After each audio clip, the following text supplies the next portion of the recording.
Hello everybody. I'm Dr. Abhidha Dhumatkar, HOD History Sathaiya College Autonomous.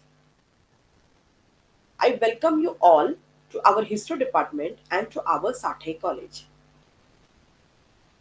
This is, you are going to see the Heritage Walk of South Mumbai which our last year's TYBA History batch, the academic year 2023-24 batch had conducted. We encourage many activities among our students, and one of those activities is the Heritage Walk. During lockdown, our students conducted online Heritage Walk of Jogeshwari Caves, and now last year they personally went to South Mumbai and conducted the Heritage Walk, which you are going to see now. Friends, what do you think is heritage? Is it that heritage means everything old? Can you consider everything old object as a heritage? No. Heritage means any building or object or any knowledge system which is more than 100 years old, but it must also have social, cultural, and historical significance. Without the cultural, historical, and social significance, you cannot call any just old object or building as a heritage. Please remember this. Heritage is divided into three categories: built heritage or tangible heritage, cultural or intangible heritage, and natural heritage. Built heritage consists of the buildings, monuments, etc. Cultural heritage consists of our Kalidari heritage, our dances, music, Ayurveda, knowledge systems. You know, all our old, say, industrial arts also fall in the category of heritage, cultural heritage. And the third category is natural heritage, which consists of our biodiversity, our mangroves, etc., etc., our sacred groves. So, when we talk about heritage and preservation of heritage, so then a heritage walk, we have to think about all these heritage together. When we take a heritage walk, we have to touch upon all these aspects of that region. Now, when we take heritage walk, we first geographically map the area. Now today, our students are going to conduct the heritage walk of South Mumbai. So we have mapped our area. When they conducted heritage walk of Jogeshwari Caves, the area was mapped. Once our students also conducted heritage walk of Vileparle, online walk. So at that time, they first defined the area which falls within the purview of Vileparle. So anytime when you talk about heritage or heritage walk, please take into consideration all the factors that I mentioned just now. Friends, our students conducted this heritage walk at 8:30 and thereafter on 2nd March 2024. They mainly covered build heritage, and that is why I would like to explain the types of build heritage. They are of three types. The category 1 consists of national heritage, the historical monuments, and the personality related monuments of national importance, such as Sansad Bhavan or Rashtrapati Bhavan, etc. The second category consists of the monuments of local importance, having, I mean, the monuments of historical importance or the monuments connected to personalities, such as the BMC building or the VT station or the present CST station. Then the third category consists of social heritage. For example, the Parsi colony or the Gauthans of East Indian Christians. So, with this background, I think you will be in a better position to enjoy and understand the heritage walk of our students. Now, let's visit our students in South Mumbai conducting heritage walk. Morning everyone, सुप्रभात, वणक्कम, नमस्कार। आप सभी लोगों का मुंबई में हार्दिक स्वागत है। उम्मीद करती हूँ कि आप सभी का सफ़र आरामदायक हुआ हो, मज़े में हुआ हो। चलिए शुरू करते हैं आपका सफ़र मुंबई शहर से। आप सभी लोग पहली बार मुंबई आए हो कि नहीं? यस। हाँ, तो फिर अभी मुंबई, जो पोर्चुगीज के टाइम पे मुंबई में इसे मुंबई नहीं कहते, इसे बॉम्बे कहते थे। BOM, बॉम मतलब गुड, BAIE का मतलब होता है बॉम्बे, मतलब गुड बे। तो इसे धीरे धीरे करके अर्ली 70s तक बॉम्बे कहा गया था, जो बॉम्बे हम पहले बोला करते थे। एंड 1995, ठीक है, उधर तक बॉम्बे ही बोला करते थे। देन 1995 के बाद में इसका नाम मुंबई हो गया। तो फिर जो मुंबई के जो इनहैबिटेंट्स है, जो सबसे पहले यहाँ पे रहते थे, वो कोली कम्युनिटीज़ थे। उनके छोटे छोटे विलेजेस थे, वो रहा करते थे। एंड उनका फिश बेचने का मेन पर्पस था। तो सबसे पहले हम लोग बोलते ना, आमची मुंबई, आम्ही मुंबई करो। अरे तुम्ही मुंबईकर कसा हो, तुम्ही इकडचा हॅबिटंट आहात का, तुम्ही कोली आहात का, असं म्हणायचं आहे ना। चला लवकर लवकर, yes, very good very good. चलो, तो फिर ये जो 7 आइलैंड से मुंबई बना हुआ है, 7 छोटे छोटे आइलैंड से लेके एक बड़ा सा मुंबई बना हुआ है। अभी यहाँ पे जो रहने वाले लोग हैं ये मराठी बोलते हैं, मराठी स्पीकिंग। कसं काय, जेवलीस काय, CSMT में आए हैं तो यहाँ का वड़ा पाव खा के जाओ, कोलाबा में आए हैं तो शॉपिंग करके जाओ। यहाँ से सफ़र शुरू करते हैं। अब जैसे कि आप देख रहे हैं CSMT, यहाँ मेरे पीछे है छत्रपति शिवाजी महाराज टर्मिनल। क्या इसे छत्रपति शिवाजी महाराज टर्मिनल पहले से कहते हैं या फिर इसका कुछ हिस्ट्री है? So let us go behind. And VT, जो कंस्ट्रक्शन शुरू हुआ था इसका 1878 में, याद करना, 1878 में। और इसका कंस्ट्रक्शन खत्म हुआ था 1888 में। प्रॉपर एक डेकेड मतलब 10 इयर्स का टाइम लिया था इसने बनने के लिए। एंड वो 1888 ही क्यों? क्योंकि अपनी जो क्वीन है विक्टोरिया, उनके रूल को गोल्डन जुबली हो गया था, 50 इयर्स कंप्लीट हो गए थे। तो इसके लिए ये CSMT उनके स्टाइल में, उनके रिचुअल्स में बनाया गया है। तो अभी जो हम VT कहते हैं, VT के बाद में सेंचुरीज बीतते गए, टाइम बीतते गया। बोलने में तो अभी लगता है कि 2-3 मिनट में निकल गया, पर नहीं, बहुत सेंचुरीज निकलने के बाद में CST, छत्रपति शिवाजी टर्मिनल्स हो गया। क्यों? क्योंकि अपने जो महाराज है, जो इंडिया में अभी सभी लोग उन्हें जानते होंगे छत्रपति शिवाजी महाराज के नाम से। तो वो सबसे पहले के छत्रपति हैं। एंड स्वराज्य उन्होंने ही काफ किया था, उन्होंने ही बिल्ड किया था। तो उनके नाम से इस स्टेशन को चेंज किया गया, छत्रपति शिवाजी टर्मिनल्स रखा गया। 2017 में वापस से इसका नाम चेंज होकर छत्रपति शिवाजी महाराज टर्मिनल्स किया गया। महाराज क्यों? महाराज का मतलब होता है ग्रेट वॉरियर। ऑफकोर्स वो एक ग्रेट वॉरियर थे, ग्रेट पर्सनालिटी थे, उनके जैसा कोई नहीं, मैं सामने से बोल सकती हूँ।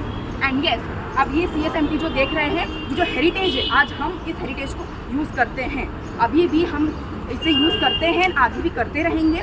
ये सबसे बिजीएस्ट रेलवे स्टेशन है। इसको यूनेस्को ने वर्ल्ड हेरिटेज साइट का एक टैग दिया है। हैशटैग डालते हैं ना सब लोग सोशल मीडिया पे, #this #that, तो यूनेस्को ने इसे टैग दिया है। और ये हिस्टोरिकल रेलवे स्टेशन है। तो उम्मीद है आपको ये मेरा बताया हुआ इन्फॉर्मेशन काम आएगा। कभी भी आप आएंगे CST मुंबई तो आपको ये सब याद रहेगा। एंड आपका वापस से स्वागत है मुंबई में। Thank you so much. मी आज तुम्हाला CSMTच्या आर्किटेक्चरबद्दल बोलणार आहे। ह्याचं आर्किटेक्चर ज्यांनी केलं आहे त्याचं नाव फ्रेडरिच विल्यम स्टीवन यांनी केलेलं आहे। तर त्यांनी 2 स्टाईल, म्हणजे जसे की विक्टोरियन गॉथिक स्टाईल आणि थोडं इंडियन स्टाईल मिक्स करून एक युनिक फ्युजन तयार केलं तर आपण बघू शकतो ह्याचा। आणि हे थोडंसं म्हणजे सिमिलर टाईप बिल्डिंग आहे ही एल्फिस्टन कॉलेजसारखी। आणि आपण बघू शकतो इकडे लायन आहे आणि हे टायगर आहे। लायन हे ग्रेट ब्रिटनला रिप्रेझेंट करतो आणि टायगर इंडियाला रिप्रेझेंट करतो। आतमध्ये असे खूप सारे ग्लासेस आहे, स्टेन ग्लासेस यूज केलेले आहेत स्टेशनला। इवन ह्याचे ब्रास, ओरिएंटल आयन्स वगैरे, तिकीट काउंटर, हे सगळं जे स्कूल ऑफ आर्ट्सच्या स्टुडंट्सने केलेलं। ह्याची कार्विंगसाठी इंडियन एम्प्लॉयमेंट्स घेतले गेलेले, त्यांनी थोडंसं डिझाईन केलं। आणि आपण बघू शकतो ह्याच्यामध्ये खूप बारीक बारीक काम केलेलं गेलं आहे आणि हा खूप जुना स्टेशन आहे म्हणून आपल्या मुंबईमध्ये सगळ्यात छान स्टेशन म्हणजे आपलं CSMT हा पहिला स्टेशन असा खूप मोठा स्टेशन आहे. बाकी स्टेशन आपण बघू शकतात कम्पॅरेटिव्हली ह्याच्यापुढे ते काहीच नाही आहे. हा ब्रिटिश आर्किटेक्चर आहे, जसं दिव्याने एक्सप्लेन केलं की हा आपला एक ट्रेड म्हणून हा स्टेशन बनवलं गेलेलं, तर त्याचं आर्किटेक्चरही तसं आहे. ह्याला येल्लो लाईमस्टोन आणि blue grey black rock use केला आहे. थँक्यू. सबका सगा मंडली, अभी हम लोग ने देखा कि छत्रपति शिवाजी महाराज टर्मिनस के बारे में, तो उसके जस्ट साइड में हम देख रहे हैं ये हमारा BMC ऑफिस, और यूजुअली इसका पूरा नाम बृहमुंबई महानगर ये म्यूनसिपल कॉरपोरेशन है. सो इन शॉर्ट हम सब उसे BMC बिल्डिंग के नाम से जानते हैं. और यहाँ पे ऐसी कोई जो भी जितने भी पॉलिटिकल पार्टी आप जानते रहोगे वो सभी तो है, उसके साथ जो आप नहीं जानते रहोगे वो भी उसके अंदर देखने मिल जाएगा. तो आई गेस आज सैटरडे, बट मैंने आप लोग की टिकट अंदर के लिए बुक नहीं की है. नेक्स्ट टाइम सबको एक अंदर का टूर मिल सकता है, जिसकी प्री रजिस्ट्रेशन हम लोग को ऑनलाइन करनी पड़ती है. और फिर अगर हम बात करें ऑफिस की खासियत क्या है, तो देखा जाए तो हमारे ऑल ओवर एशिया में ये बोलते ना, एक जो भी गवर्नमेंट बॉडी है या फिर म्यूनसिपल कॉरपोरेशन है, उसका सबसे ज़्यादा फंडिंग या फिर फंडिंग रेंज यहाँ पे होती है. और सो पहले ये बिल्डिंग 1865 के अराउंड में गिरगांव रोड के टर्मिनस पे थी. और फिर तब जब फाइनली इसका पहला म्यूनसिपल कमिश्नर था हमारा आर्थर क्रॉफर्ड मैन. और हमारा नहीं है, हमारा नहीं, हाँ जो भी. So he was the first municipal commissioner of or MCGM. तो अभी आप लोग अगर थोड़ा नज़दीक आओगे मेरे सब आप थोड़ा नज़दीक आना चाहो, मतलब इतना भी नहीं कि ज़्यादा नज़दीक हो जाओ. तो अगर आपको वो स्टैचू दिख रहा है उसे हम आर्म्स ऑफ ये बोलते हैं, कोर ऑफ आर्म्स बोलते हैं अपने मुंबई म्यूनसिपल कॉरपोरेशन का. सो आप अगर ध्यान से देखोगे ना, उसके हाथ में शिप है. तो कभी ऐसा नोटिस करो कि लाइक बहुत लोगों के हाथ में से फायर होता है या फिर कुछ और होता है, तो इनके हाथ में शिप क्यों है? सो एज यू नो कि पोर्तुगीज़ या फिर जो भी इन्वेडर्स थे सब मोस्टली शिप ये वाटर बॉडी से आए थे. तो इसके वजह से यहाँ पे शिप रखा है, क्योंकि अगर शिप ही नहीं था तो आज हमारी मुंबई ऐसे आपके सामने जैसे वैसी नहीं होती. तो उसका इम्पोर्टेंस दिखाने के लिए उन्होंने उनके हाथ में ऐसा शिप रखा है. और आपको एक फैक्ट की बात बताऊँ तो ये हमारा मेन बिल्डिंग है यहाँ पे.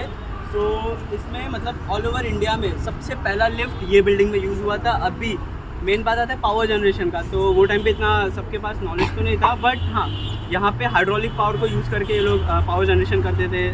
So that's it.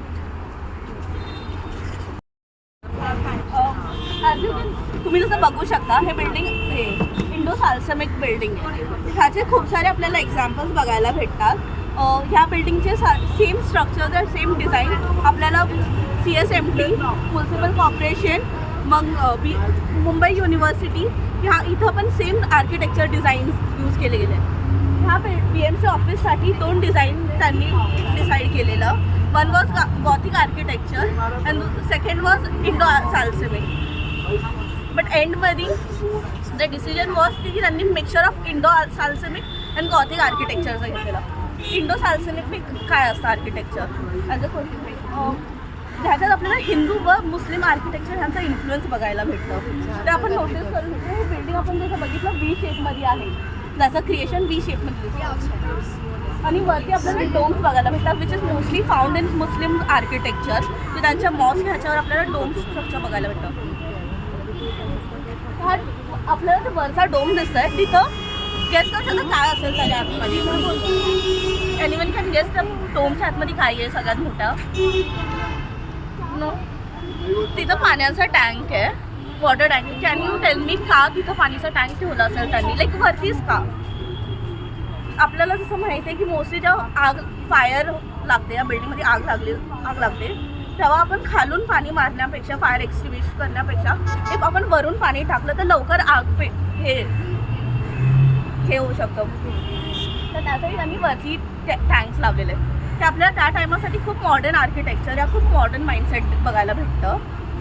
आपण आर्किटेक्चरला नीट थोडं जवळून बघितलं तर आपल्याला फुलं हे पॅटर्न्स बघायला भेटतात. थोडं आत तिथून बघितलं तर हे रिप्रेझेंट मुस्लिम आर्किटेक्चर ह्यांना करतात, कारण की ते मोस्टली ॲनिमल्स वुमन्स ह्यांचं क्रिएशन ह्यांना दाखवत नाही, त्यांना फक्त फ्लावर्स ह्यांचं अलाउड आहे बनवायला. तसं ते त्यांचा आपण जरा नीट बघितलं तिथं मंकीसुद्धा आहेत. तिन्ही मधल्या मंकी हिंदू आर्किटेक्चर ह्यांना रिप्रेझेंट करतं, ॲनिमल्स ह्यांच्या कल्चरला. आपण साईडला 2 हे बघू शकतो statue. They are mixture of lion body आहे, बट त्यांना विथ विंग्स आहे, विच आर गॉर्गॉईल आणि आपण गॉर्गॉईल किंवा त्यांना हे बोलू शकतो, ग्रिफिन बोलू शकतो. ॲज ग्रिफिन हॅज विंग्स आणि त्यांची लायन बॉडी आहे. ते आपल्याला ग्लास पेंटिंग हे सगळं बघायला भेटतं आहे. हे लाईन स्टोन ह्या रॉकनी पूर्ण क्रिएशन ह्यांचं झालं आहे. ही बिल्डिंग आपली BMC ऑफिस एशियातील सगळ्यात मोठी लाईक मनी फंडेड अमाऊंट आहे, सगळ्यात मोठी BMC कॉर्पोरेशन आहे पूर्ण एशियामध्ये. आणि most of the Indian state जे छोटी स्टेट्स आहेत त्यांची ॲन्युअल जेवढी टॅक्स निघते त्याच्या कंपॅरेटिव्ह तेवढा ₹1 महिन्याचा इन्कम असतो.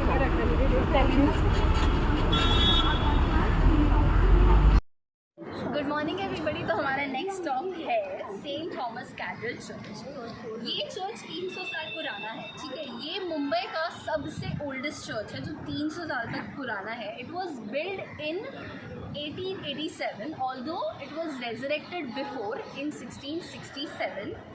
एंड 1787 में उसका इन द सर्विस आया, मतलब it was already build but then in the service आया.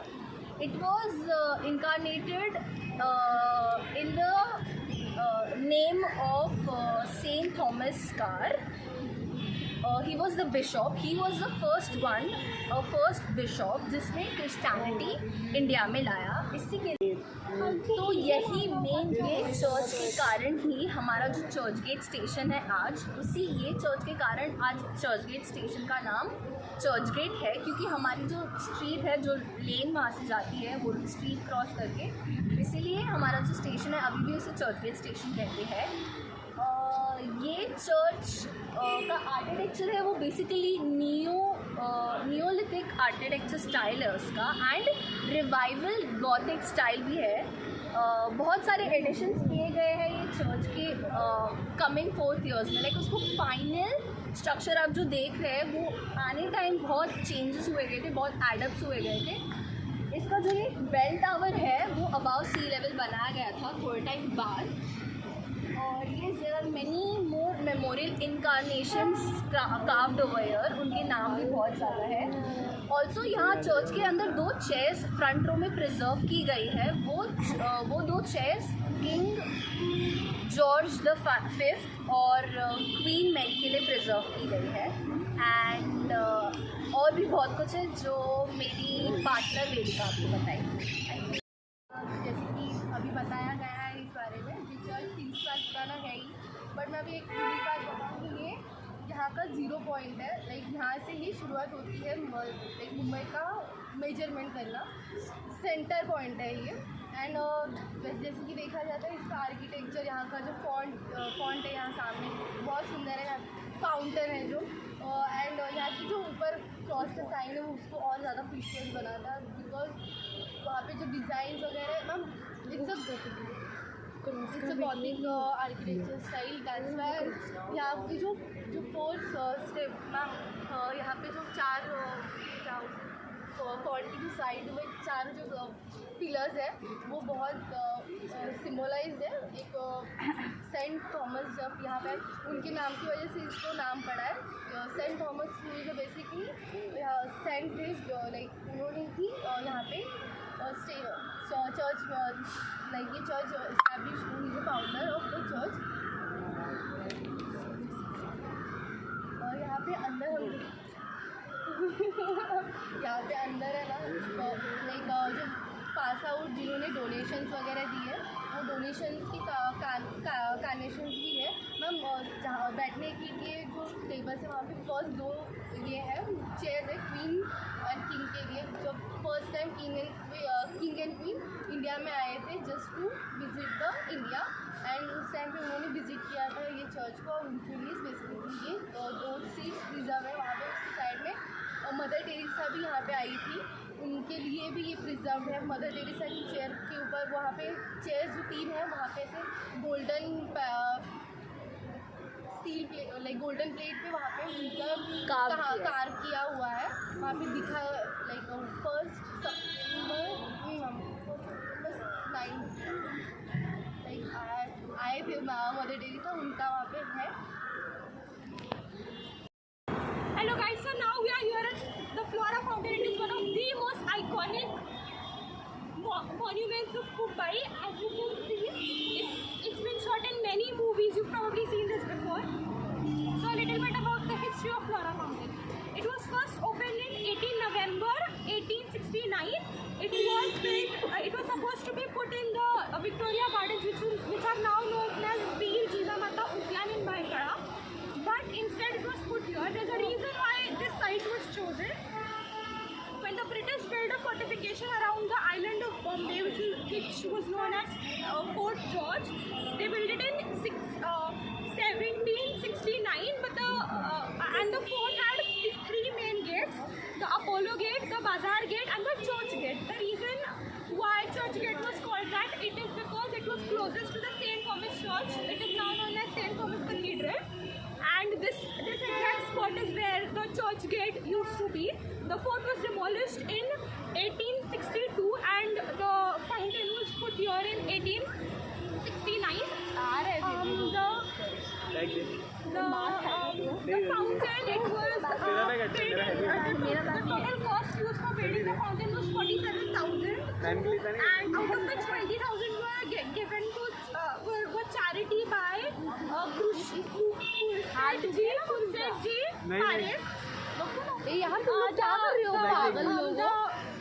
The architect of this monument was Richard Norman Shaw, and it was sculpted by James Forsyth.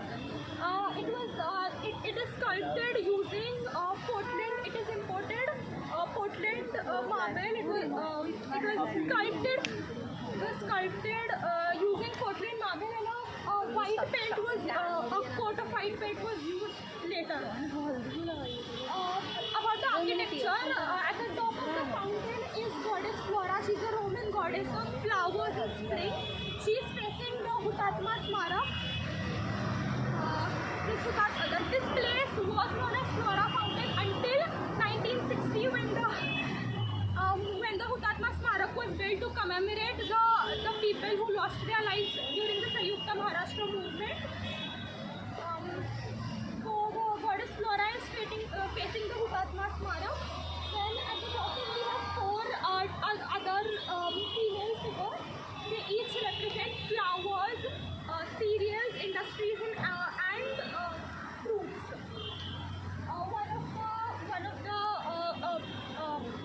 One of the figures at the bottom can be seen as an Indian lady. She has a veil and anklets. The style is Indo-Saracenic, but there are also influences of Hellenistic era architecture. There are also figures like there are 4 fishes out of and water faucets are inside the fish's mouth.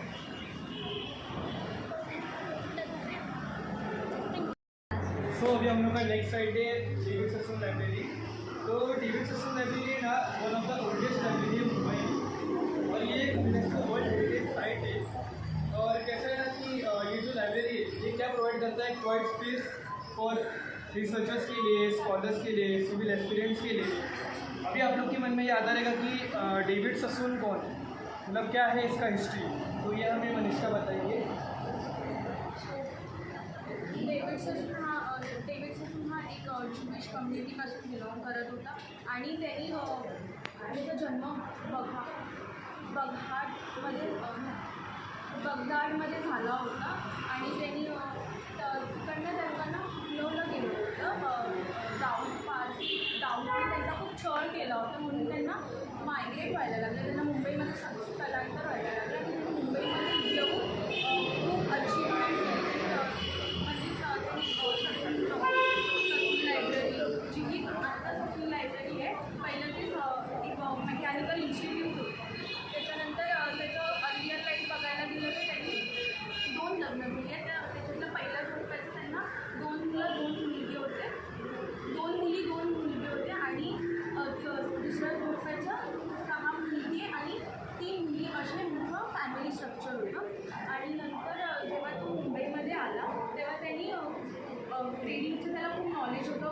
ट्रेजररच होता आणि त्याच्या पप्पा म्हणजे family बिलॉंगच करते ट्रेडिंगपासून. सो त्यांनी ट्रेडिंगमध्ये वगैरे खूप expand केला त्याचा बिझनेस. त्यांनी खूप मोठ्या ह्याच्यात त्याचा बिझनेस एक्सपांड केला आणि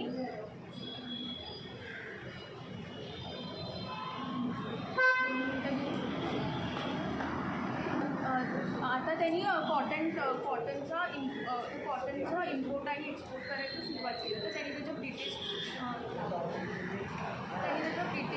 जो होता लीडर त्याला विचारलं त्यांनी की मी कॉटनचं करू का, तर त्यांनी हो बोललं. नंतर जो अमेरिकन सिव्हिल वॉर झाला त्याच्यात अमेरिकेनी कॉटनचं जे ट्रेड होतं जे इथून कॉटन जायचा आणि तिथून यायचा ते बंद झालं अमेरिकामध्ये. आणि त्याच्यानंतर आता हा एवढा पॉप्युलर कसा झाला तर ह्यांनी द ग्रेट ब्रिटनसोबत येऊन ह्यांनी बिझनेस शिकला आणि त्याच्यावरती त्यांनी एवढा मोठा बिझनेस उभा केला.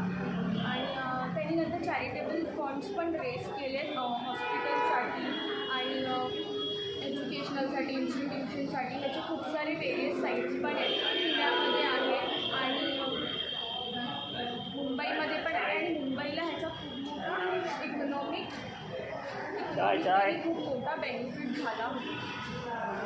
तो somewhere around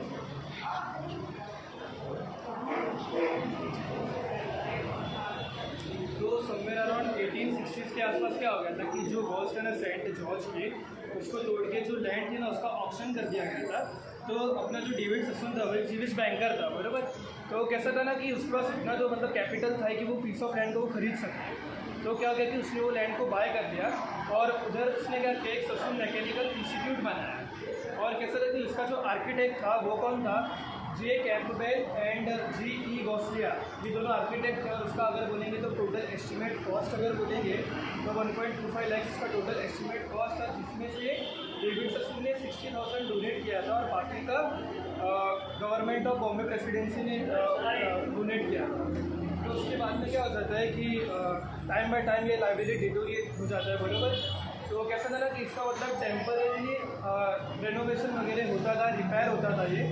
तो एक टाइम पे 1992 के टाइम पे क्या हुआ कि जो इसका अगर इसके आर्किटेक्चर की बात करेंगे तो इसका आर्किटेक्चर कौन सा है, विक्टोरियन नियोगोथ. और उसके अंदर अगर स्पेशलिटी अगर अपन बात करेंगे तो वो क्या है ना कि जैसा कि पॉइंटेड आर्क्स रहेंगे उसके अंदर, जो कॉलम्स है वो अडॉर्न रहेगा एनिमल मोटिव से.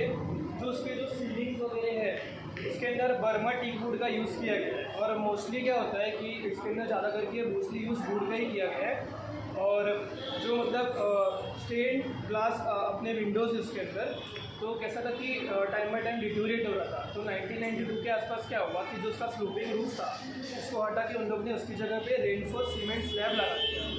और वैसे टाइम बाय टाइम क्या होता रहेगा, लीकेज होने लग गया उसके अंदर.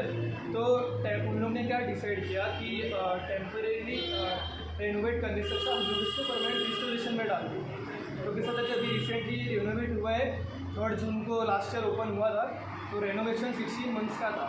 और अगर बोलेंगे तो इसका जो टोटल एस्टिमेट कॉस्ट था ना वो कितना था 3.5 करोड़.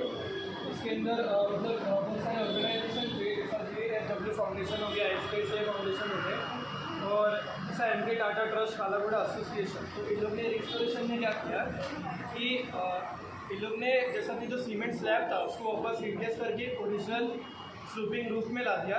और कैसा था कि मिल्टन टाइल्स का यूज़ किया गया इसके अंदर. और अगर अपन बात करेंगे तो इसके अंदर अगर अपन जाएंगे तो स्टार्टिंग में डेविड ससन का स्टैचू पे ये कंप्लीट हुआ 1985 में. और ये कमेमोरेट करने के लिए डेविड ससन को और उसको ऑनर करने के लिए स्टैचू बनाया गया. तो बस हॅलो गाईज, आता आपण आहोत एल्फिस्टन कॉलेजच्या समोर.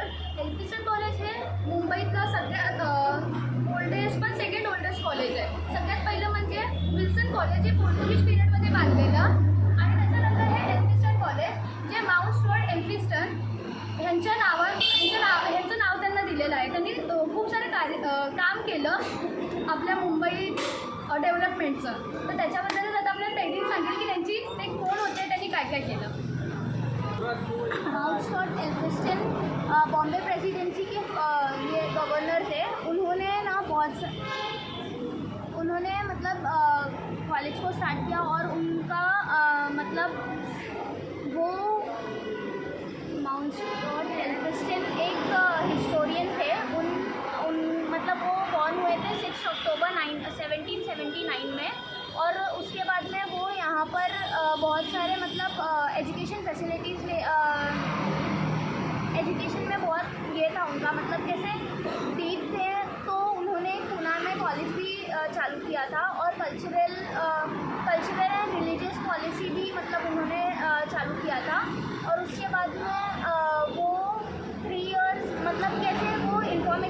करते थे तो 3 इयर्स का इंफॉर्मेशन उन्होंने ना अफ़गानिस्तान के बारे में गैदर किया था और अफ़गानिस्तान के किंग कलवेन के साथ में मतलब ऐसी उनका इंफॉर्मेशन था उनके पास और 8 इयर्स उन्होंने ना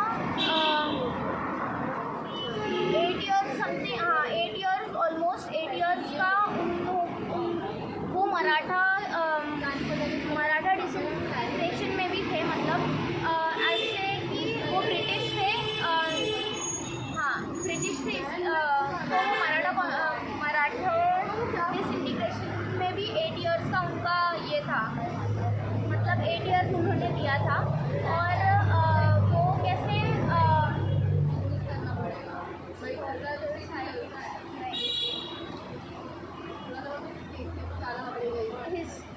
पुणे में भी एक कॉलेज चालू किया था और कल्चरल और रिलीजियस ये इसके लिए मतलब अच्छा था और वो इंडिया के सारे लैंग्वेजेस उनको आती थी, वेरियस लैंग्वेजेस आती थी, फारसी भी आती थी और वो कैसे एक इंडिया को ऐसा लव जैसा कुछ बोलते मतलब ऐसे कि लव ऐसे बताया था और आर्किटेक्चर सिटी बोलते हैं। मी तुम्हाला आधी सांगितलं की हे सेकंड ओल्डेस्ट कॉलेज आहे. हे 1856 मध्ये हे एस्टॅब्लिश झालं. त्याच्या मागे खरंच खूप स्टोरी आहे, खूप मोठी स्टोरी आहे. बिकॉज युनिव्हर्सिटी ऑफ बॉम्बे ह्याच्या जुनं हे कॉलेज आहे. त्याच्यानंतर हे त्याच्या आधी हे एस्टॅब्लिश झालं. त्याच्याबद्दल आपण माहिती सांगायला गेलं तर 1824 मध्ये ना बॉम्बे नेटिव्ह एज्युकेशन इन्स्टिट्यूट हे चालू केलं गेलं इंडियातल्या मुंबईतले जे नेटिव्ज आहेत ना त्यांच्यासाठी. बिकॉज त्यावेळी ब्रिटिशांना इंडियातले जे शिकणारे होते किंवा मुंबईतले जे शिकणारे होते त्यांना त्यांच्या अगेन्स्ट होते की इकडच्यांना शिकवायचं नाही, त्यांच्यासाठी स्कूल्स नको. तर हे कॉलेज मेन म्हणजे फक्त ह्याच्यासाठीच एस्टॅब्लिश केलं होतं की इंडियात मुंबईतले जे आहेत नेटिव्ज राहणारे असू दे, जसे तिथल्या कोळी होते किंवा इकडचे जेवढे राहणारे होते त्यांच्यासाठी हे कॉलेज स्टार्ट केलं होतं. त्यावेळी त्याचं नाव होतं बॉम्बे नेटिव्ह एज्युकेशन इन्स्टिट्यूट. त्याच्यानंतर 1835 हे जे इन्स्टिट्यूट होतं त्याच्यामधले जे 2 टीचर्स होते त्यावेळी आहे ना त्या कॉलेजमध्ये युरोपियन आर्ट, सायन्स आणि युरोपियन लँग्वेजेस हे शिकवले जायचे. म्हणजे इंडियातले त्यांना बाहेर म्हणजे ते ज्यांच्या आधिपत्याखाली आहे ब्रिटिशांच्या त्यांच्या मातृभूमीबद्दल कळू दे की त्यांच्या कल्चरबद्दल कळू दे, त्यांचं शिक्षण तिकडे दिलं जायचं. त्याच्यानंतर मग 1835 त्यावेळी जे शिकवणारे 2 प्रोफेसर होते त्यांनी आपले स्वतःचे पर्सनल क्लासेस स्टार्ट केले जे इकडचे जे ब्रिटिश सोसायटी होते ना त्यांच्यासाठी होते. आणि त्याच्यानंतर 1840 ते दोन्ही म्हणजे जे क्लासेस होते ते पर्सनल क्लासेस घ्यायचे ते आणि प्लस ते बॉम्बे नेटिव्ह एज्युकेशन इन्स्टिट्यूट हे सगळं मर्ज केलं आणि त्याला नाव दिलं गेलं एल्फिस्टन नेटिव्ह इन्स्टिट्यूट. आणि त्याच्यानंतर 1856 हे दोन्ही पण म्हणजे हे एल्फिस्टन नेटिव्ह इन्स्टिट्यूट होतं ते डिवाईड झालं. एक एल्फिस्टन कॉलेज आणि एक एल्फिस्टन हायस्कूल. त्याच्या तर ह्याचं एल्फिस्टन कॉलेजचं आर्किटेक्चर जेम्स टॉपशॉ विचारता येत नाही तर जेम्स टॉपशॉ होता. 1860s हे स्टार्ट झालेलं आर्किटेक्चर करायला आणि त्याच्यानंतर 1888 हे कंप्लीट झालं. पण त्यावेळी त्याच्यानंतर तो जेम्स टॉपशॉ होता त्याचं मध्येच निधन झालं. त्याच्यानंतर मग ते कंटिन्यू करायचं काम जॉन ॲडम ह्याने केलं आणि ह्याच्यासाठी फंडिंग सर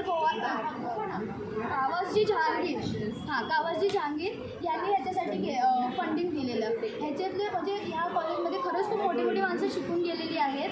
सगळ्यांना मी सांगणार नाही. हां तर फिरोजशाह मेहता, बाबासाहेब आंबेडकर त्याच्यानंतर आता ह्याच्या आर्किटेक्चर स्टाईलबद्दल बोलूया. Victorian Gothic architecture. जसं सांगितलं ह्याच्यावर थोडंसं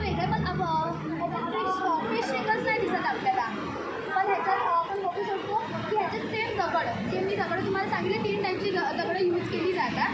म्हणजे ती ग्रीनिश दिसतात, थोडी येलोइश आणि reddish. Friends, how was the walk? Did you enjoy it? Visit us at any time in our college. Bye bye.